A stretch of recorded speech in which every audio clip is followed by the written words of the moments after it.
1994年，日升動畫有限公司製作咗一部喺高達系列入邊絕無僅有嘅獨特作品。呢一部作品嘅風格，我唔夠膽話係後不見來者，但係喺高達系列入邊一定可以話係前不見古人。各位觀眾，大家好，歡迎收睇二次元解密。今日我哋就嚟講下呢一部高達系列入邊嘅異類作品《高達機動武鬥傳》。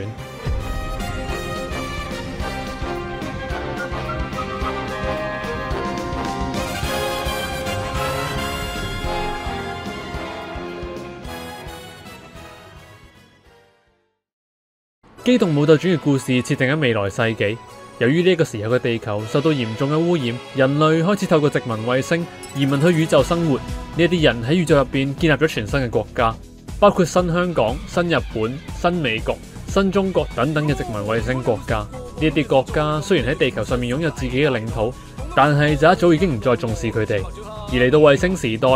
殖民衛星之間嘅戰爭破壞力好強，係每一個國家都承受唔起嘅。於是為咗解決矛盾同埋避免戰爭，唔同嘅國家決定以高達擂台賽 Gundam Fight 嚟決定呢啲殖民衛星國對於地球嘅統治權。呢一個比賽每4年一度，以地球作為比賽場地。每一個殖民衛星會派出一位代表參賽，1對1咁樣以高達嚟對戰，直到最後剩翻一個勝利者。獲勝者嘅所屬國家之後就可以獲得殖民衛星同埋地球嘅管理權4年，直到下一個國家喺下一屆嘅高達對決入面贏出。第12屆嘅高達擂台由代表新香港嘅鬥士東方不敗贏咗，新香港於是獲得咗成個地球圈嘅統治權，足足有4年咁耐。而故事嘅主角多蒙卡修係新日本嘅高達鬥士嚟，佢為咗尋找自己阿哥，參加咗第13屆高達擂台賽，但係喺過程入邊，慢慢咁樣發現呢一屆擂台賽背後嘅陰謀，並且最終對抗一隻擁有自我再生能力嘅恐怖機體惡魔高達。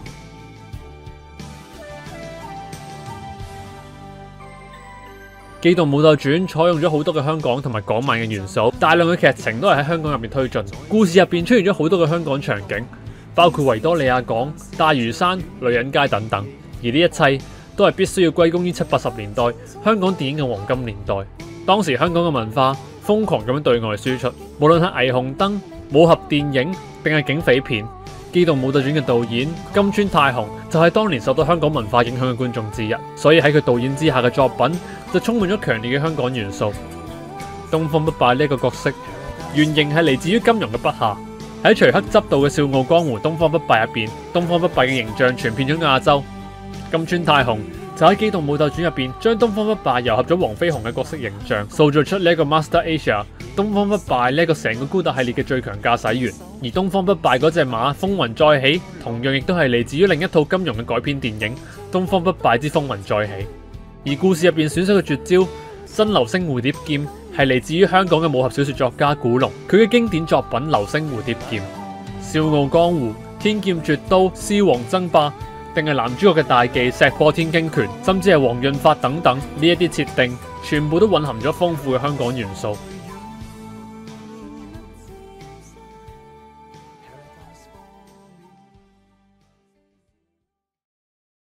而除咗畫面嘅設計，呢一套劇入邊係用咗大量嘅粵語插曲，呢一啲歌曲由日本嘅官方譜曲再寄去香港，等香港嘅填詞人填詞，最終製作出嘅作品包括《高空翱翔》、香港觀光歌、在我的夢裏、繁星的詩篇同埋戰鬥男孩等等。喺20幾年前，日本官方揾到一個有香港兒歌之父之稱嘅韋賢先生，作為呢一套作品嘅執行監製，負責粵語歌嘅填詞同埋安排歌手演唱，最終製作出咗呢一套日本劇集嘅官方插曲。男主角多蒙第一次使出石破天驚拳，官方就為佢配出咗粵語插曲《戰鬥男兒》。呢一個版本係官方嘅唯一版本嚟，但係就好可惜，傳咗過去香港之後，俾香港觀眾以為係電視台擅自更改插曲而投訴。諗一諗，其實都幾諷刺。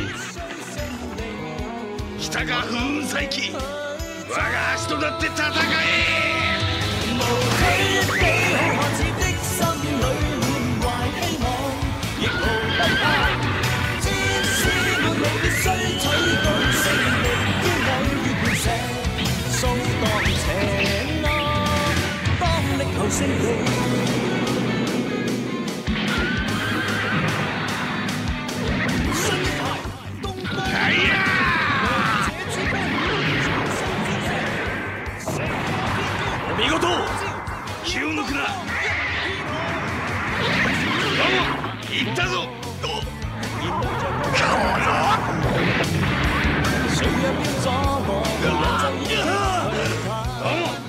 発展強權，今こそ打ってみせ。難如像猛虎抗毅，必須勝利，憑能力去闖。妖下，土可腐敗，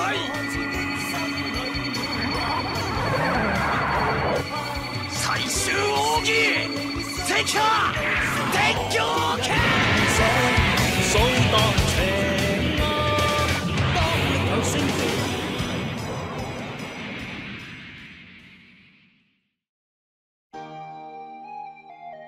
當年嘅日本官方將呢幾隻粵語歌完整咁樣收錄咗喺後嚟推出嘅 OST《新香港的武鬥戲曲》入邊。只可惜經過歲月嘅洗禮，呢一隻喺25年前推出嘅 CD 一早就已經買唔翻。唔通我哋真係揾唔到呢隻 CD， 亦都揾唔翻嗰個曾經光輝嘅香港？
於是喺機緣巧合之下，我專門託人揾到呢一隻一早就絕咗版嘅 CD。CD 嘅封面上面描繪住劇入邊嘅人物，上面就寫咗新香港的武鬥戲曲呢幾個大字，象徵住呢隻 CD 同埋香港嘅淵源。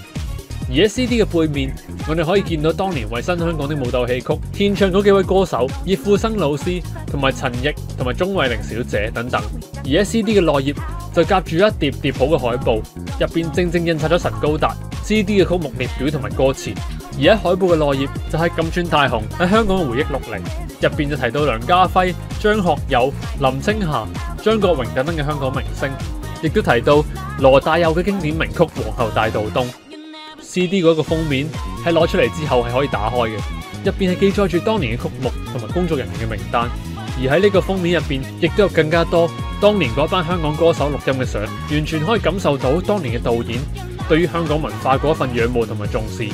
香港當年到底有幾咁風光，我諗我哋就只能夠透過呢啲經典嘅收藏品嚟略略咁去感受啦。其實喺《機動武鬥傳》入邊，我一直都有一個遺憾，就係當年作品基本上大部分嘅歌曲都有住日語同埋粵語嘅雙語填詞，可以話係《機動武鬥傳》嘅一個標誌嚟。但係好可惜嘅係，喺呢套劇入邊，同樣好受歡迎嘅第二首 OP《Trust You Forever》作為終結劇集嘅最後一首插曲，居然冇填上粵語嘅詞，實在太過可惜啦。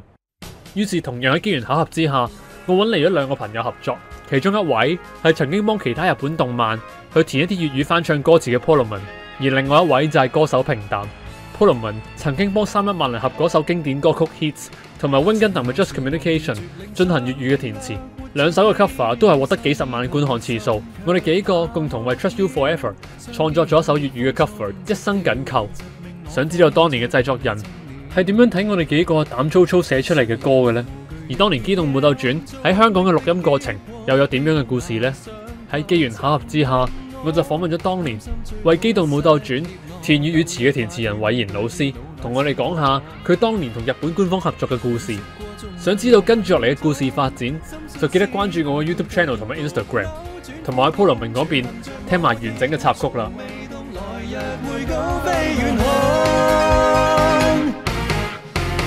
爭取天般壯闊光輝未來，終於發現腳下每步山與欲來，悲傷苦楚懊悔不需掩蓋，他朝發打造熾熱，渴望着破曉的愛，踏上世界最高處，傾出我所有，才查明在心裏歷久，一生跟你緊扣。